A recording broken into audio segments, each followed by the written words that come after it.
Hello guys, in today's video I'm going to show you how you can buy XRP Ripple coin on crypto.com application. It's pretty fast and easy, so just stick with me and also make sure to subscribe to this channel.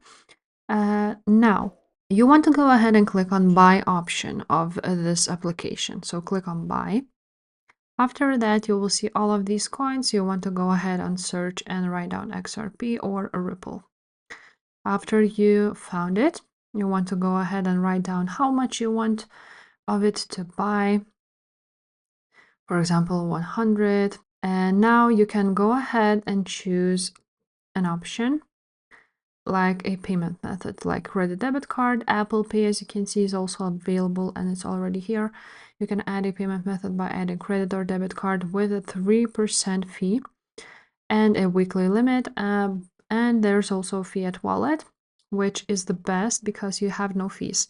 You need to just deposit fiat money from your bank account. And if you will choose it, after that you just click on that payment method and click buy XRP, or you can also pay with crypto. You can go ahead and buy XRP with, for example, Ethereum at this point, because I have it in my wallet. Just click buy XRP, and after that you will have your XRP on your wallet right here, or on your accounts in your crypto wallet here. So if this video was helpful, guys, make sure to subscribe and I will see you next time. Bye.